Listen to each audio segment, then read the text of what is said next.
¿Alguna vez te has parado frente a un puerto y mirado de verdad un barco grande? No el casco, no las ventanas, no las chimeneas. La parte de abajo. La zona que toca el agua. Casi todos los barcos grandes del planeta tienen exactamente el mismo detalle en ese lugar, una franja roja. Brillante, uniforme, inconfundible. Da igual si es un carguero que transporta contenedores de China a México, un crucero con 3.000 turistas adentro o un buque petrolero cruzando el Atlántico. El rojo está ahí. ¿Por qué? ¿Es para que otros barcos los vean mejor? ¿Es algún tipo de señal de advertencia marítima? ¿O simplemente alguien lo decidió hace 100 años y nadie se atrevió a cambiarlo? La respuesta no tiene nada que ver con estética. Ni con señales. Ni con tradición ciega. La verdad es una mezcla extraña de biología marina, química tóxica y una guerra silenciosa que lleva siglos peleándose justo debajo de la superficie del agua. Hoy vamos a descubrir por qué los barcos usan rojo en la parte que nadie ve. Y te garantizo que la próxima vez que estés frente a uno, no vas a poder dejar de mirarlo. Para entender el rojo, hay que retroceder varios siglos. Hay que imaginarse el océano no como una ruta turística sino como un territorio hostil, impredecible y lleno de amenazas que los marineros de aquella época apenas comenzaban a comprender. Los barcos de los siglos XVI, XVII y XVIII eran de madera. Enormes estructuras de roble y pino que tardaban años en construirse, que costaban fortunas y que representaban el poder económico y militar de naciones enteras. Un barco era una inversión gigantesca. Y el océano tenía una manera muy eficiente de destruirla. No hablamos de tormentas. No hablamos de naufragios dramáticos. Hablamos de algo mucho más pequeño, mucho más silencioso y en muchos sentidos mucho más peligroso. En cuanto un casco de madera tocaba el agua, comenzaba el ataque. Algas, percebes, mejillones y todo tipo de organismos marinos se pegaban a la superficie del barco y comenzaban a crecer. A esto se le llama bioincrustación. Y era el enemigo número uno de cualquier flota naval o comercial de la época. Un barco limpio cortaba el agua con precisión. Un barco cubierto de organismos marinos era otra cosa completamente distinta. El peso extra lo hundía unos centímetros más. La rugosidad del casco aumentaba la resistencia al agua. La velocidad caía. La maniobrabilidad desaparecía. Un navío de guerra con el casco sucio podía perder una batalla no porque sus cañones fallaran sino porque simplemente no podía moverse con la rapidez suficiente. Y luego estaba el peor de todos los enemigos. Uno que no se pegaba al barco por fuera sino que lo devoraba desde adentro. Se llama broma o teredo navalis. Y durante siglos fue la pesadilla de cada capitán, cada armador y cada ingeniero naval del mundo. No es exactamente un gusano aunque así lo llamaban los marineros. Es un molusco bivalvo con forma de tubo que perfora la madera con una eficiencia brutal. Entra siendo microscópico, casi invisible a simple vista, y una vez dentro del casco comienza a comer. Lento, constante, implacable. Lo más traicionero del teredo es que no deja señales visibles en la superficie. El casco puede verse perfectamente intacto por fuera mientras por dentro hay una red de túneles que lo han convertido en algo parecido a una esponja. Los marineros sacaban el barco del agua para inspeccionarlo y descubrían, con horror, que estructuras que parecían sólidas se desmoronaban al tocarlas. Hubo barcos que se hundieron no por tormentas ni por batallas sino simplemente porque el teredo había hecho su trabajo durante demasiado tiempo sin que nadie lo detectara. Las pérdidas económicas eran enormes. Las pérdidas humanas también. Las flotas navales del mundo gastaban cantidades absurdas de dinero y tiempo sacando barcos del agua, raspando los cascos, reemplazando maderas dañadas y volviendo a botarlos. Era un ciclo interminable. Cada vez que un barco pasaba meses en el mar, volvía necesitando una intervención mayor. Y mientras estaba en reparación, no estaba generando ingresos ni protegiendo costas ni transportando mercancías. Necesitaban una solución. Y la encontraron en un metal que los humanos llevaban usando desde hace miles de años pero cuyas propiedades más interesantes estaban a punto de revelarse de una manera completamente nueva. El cobre no era un descubrimiento reciente. Las civilizaciones antiguas lo usaban para fabricar monedas, herramientas, armas y ornamentos. Pero alguien, en algún momento del siglo XVIII, notó algo curioso. Los objetos de cobre que pasaban tiempo en el agua no se cubrían de organismos marinos de la misma manera que la madera o el hierro. Algo en ese metal repelía la vida marina. No fue un descubrimiento inmediato ni un momento de genialidad solitaria. Fue una observación lenta, repetida en distintos puertos por distintas personas, hasta que alguien decidió hacer algo con esa información. A finales del siglo XVIII la Marina Real Británica comenzó a experimentar con algo que sonaba casi absurdo: forrar el fondo de los cascos de madera con láminas delgadas de cobre. El resultado fue extraordinario. El cobre en contacto con el agua salada libera pequeñas cantidades de iones que son tóxicos para los organismos marinos. Los percebes no podían adherirse. El teredo no podía penetrar. El alga no prosperaba. Los cascos permanecían limpios durante mucho más tiempo y con mucho menos mantenimiento. Los barcos con forro de cobre eran notablemente más rápidos que los que no lo tenían. En las guerras navales de la época eso era una ventaja decisiva. En el comercio marítimo era la diferencia entre ganar dinero y perderlo. La Marina Británica equipó flotas enteras con este sistema y los resultados hablaban por sí mismos. Pero el cobre tenía un problema que nadie anticipó. Y ese problema estaba a punto de volverse muy relevante porque el mundo estaba cambiando. La madera estaba siendo reemplazada. Y el enemigo ahora no venía del mar sino de la reacción entre dos metales. La revolución industrial cambió todo. Las fábricas, las máquinas de vapor, el acero producido en masa. Y con eso, los barcos dejaron de ser de madera. El hierro y luego el acero se convirtieron en los materiales de construcción naval dominantes.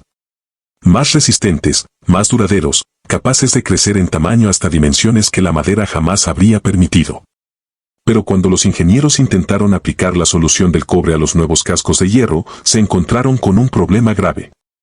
El agua salada, al entrar en contacto simultáneo con el cobre y el hierro, creaba una reacción electroquímica. Básicamente el agua actuaba como el electrolito de una batería. El hierro se convertía en el ánodo y el cobre en el cátodo. El resultado era que el hierro se corroía a una velocidad alarmante, mucho más rápido de lo que se habría deteriorado sin ningún recubrimiento. La solución que había salvado a los barcos de madera estaba destruyendo activamente los barcos de metal. Había que pensar diferente. Había que encontrar una manera de incorporar las propiedades biocidas del cobre sin usar el metal directamente sobre el casco. La respuesta llegó en forma de pintura. Específicamente, una pintura que usaba óxido de cobre como ingrediente activo. El óxido de cobre tenía las mismas propiedades tóxicas para los organismos marinos que el cobre metálico, pero sin generar la reacción electroquímica destructiva. Se podía aplicar directamente sobre el acero. Se adhería, protegía y mantenía los cascos limpios. Y el óxido de cobre tiene un color muy particular. No es naranja. No es café. Es rojo. Un rojo oscuro, intenso, inconfundible. Nadie eligió ese color. Nadie lo diseñó. Era simplemente el color natural del compuesto químico que funcionaba. Durante décadas ese rojo fue absolutamente universal. No porque alguien lo hubiera decretado como estándar oficial, sino porque todos usaban el mismo compuesto y el mismo compuesto producía el mismo color. Los puertos del mundo se llenaron de barcos con esa franja característica. Los marineros crecieron viéndola. Los ingenieros la daban por sentada. El rojo dejó de ser una decisión y se convirtió en una realidad. La pintura antiincrustante basada en óxido de cobre evolucionó con el tiempo.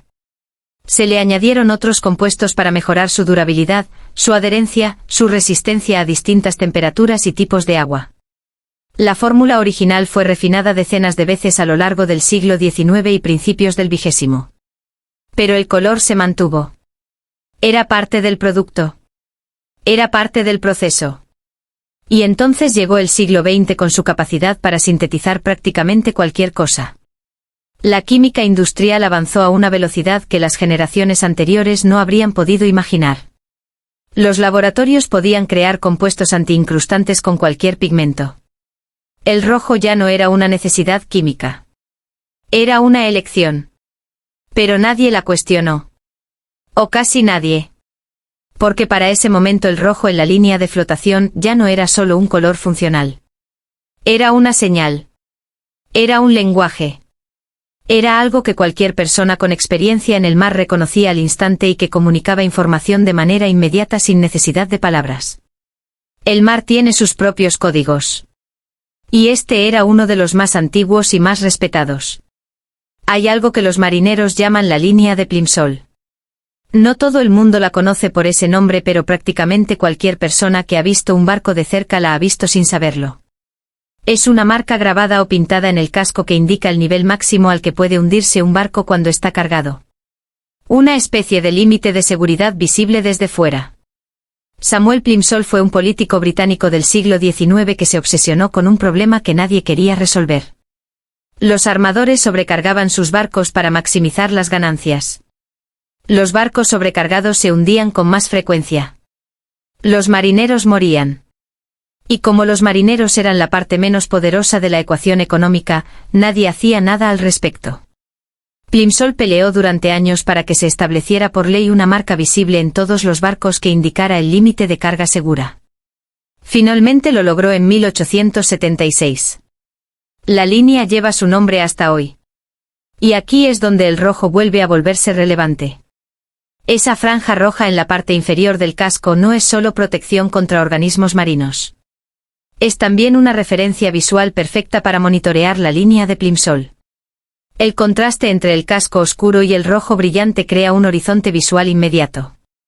De un vistazo desde el muelle o desde otra embarcación, cualquier persona entrenada puede evaluar qué tan cargado está el barco y si está operando dentro de los límites seguros. El rojo cumple dos funciones al mismo tiempo. Protege el casco desde adentro y comunica información crítica hacia afuera. Esa doble utilidad es una de las razones por las que sobrevivió tanto tiempo. Hoy la química antiincrustante es completamente distinta a la de hace 200 años. Los compuestos modernos son más efectivos, más duraderos y en muchos casos más amigables con el ecosistema marino. El óxido de cobre sigue siendo un ingrediente común, pero ya no es el único ni necesariamente el más importante en muchas formulaciones. Y los pigmentos modernos permiten fabricar pintura antiincrustante en cualquier color que se quiera. Verde, azul, negro, gris, amarillo. No hay ninguna restricción química que obligue al rojo. Algunos barcos modernos de hecho usan otras tonalidades, especialmente en la industria de los yates de lujo, donde el diseño visual del casco completo forma parte de la identidad de la embarcación. Pero la inmensa mayoría de los barcos comerciales y militares del mundo siguen siendo rojos debajo de la línea de flotación. ¿Por qué? Una parte de la respuesta es simple: la tradición en el mundo marítimo no es un concepto decorativo. Es funcional. Los marineros, los ingenieros navales y los capitanes trabajan en un entorno donde los errores cuestan vidas. En ese contexto, cambiar algo que funciona sin una razón de peso no es conservadurismo irracional. Es prudencia. Otra parte de la respuesta tiene que ver con la cadena de suministro global. Las pinturas antiincrustantes rojas están disponibles en todos los puertos del mundo, son fabricadas por docenas de proveedores, tienen décadas de datos sobre su comportamiento y son conocidas por cada técnico de mantenimiento naval del planeta. Cambiar el estándar requeriría un esfuerzo coordinado que nadie tiene incentivos para iniciar. El rojo no se quedó porque nadie pensó en cambiarlo. Se quedó porque sigue siendo la opción más lógica en casi todos los sentidos. Hay algo poético en todo esto, aunque la industria naval no sea exactamente conocida por su poesía. Piénsalo un momento. Ese color que ves en la línea de flotación de un barco moderno, construido con acero de alta tecnología, equipado con GPS y sistemas de navegación computarizados, pintado en un astillero con maquinaria de precisión. Ese color es básicamente el mismo que usaban los ingenieros navales del siglo XIX cuando descubrieron que el óxido de cobre mantenía los cascos limpios. No es exactamente la misma fórmula. No es exactamente el mismo tono. Pero es el mismo linaje. La misma lógica. La misma solución a un problema que no ha desaparecido porque el océano no ha cambiado. El teredo sigue existiendo. Los percebes siguen adhiriéndose. El biofouling sigue siendo un problema real y costoso para la industria naviera global. Se estima que los barcos con cascos sucios consumen entre 10 y 15% más combustible que los que tienen cascos limpios. En una industria que mueve millones de toneladas de carga alrededor del mundo cada día, ese porcentaje representa miles de millones de dólares al año. El rojo no es nostalgia. Es economía. Es eficiencia. Es la respuesta más probada a un desafío que lleva siglos sin resolverse completamente. Y hay algo más. Algo que va más allá de la química y los números. Cuando un marinero mira el casco de su barco antes de zarpar y ve esa franja roja intacta, uniforme, bien aplicada, siente algo que es difícil de describir con precisión pero que cualquier persona con tiempo en el mar reconoce inmediatamente. Es la sensación de que el barco está listo. De que está protegido. De que alguien hizo su trabajo. La próxima vez que estés en un puerto, o que veas una fotografía de un barco grande, o que pases frente a uno de esos enormes cargueros que entran a los puertos mexicanos cargados de mercancías del otro lado del mundo, mira la línea de flotación. Ese rojo que ves ahí no es un accidente ni una moda ni una decisión arbitraria de algún diseñador que ya nadie recuerda. Es el resultado de siglos de prueba y error. De barcos que se perdieron porque nadie sabía cómo protegerlos. De marineros que murieron porque sus cascos cedieron cuando más se necesitaba que resistieran. De ingenieros que buscaron respuestas en la química cuando la biología se había vuelto incontrolable. De un metal antiguo que resultó tener propiedades exactamente adecuadas para el problema exactamente correcto. Es el color del óxido de cobre, que no fue elegido por nadie sino impuesto por la naturaleza misma de la solución. Es el color de una tradición que sobrevivió no porque la gente sea conservadora sino porque seguía funcionando cuando todo lo demás fallaba. Es el color de una línea que divide lo que se ve de lo que no se ve, lo que está expuesto al aire de lo que está sumergido en el agua, lo que es visible para el mundo de lo que trabaja en silencio.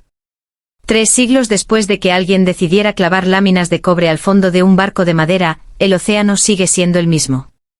Los organismos marinos siguen atacando. Y los barcos siguen respondiendo con rojo. Eso no es tradición ciega. Es respeto. Es memoria. Es la prueba de que a veces la mejor solución no necesita actualizarse. Solo necesita seguir estando ahí, justo debajo de la superficie, haciendo su trabajo sin que nadie lo note.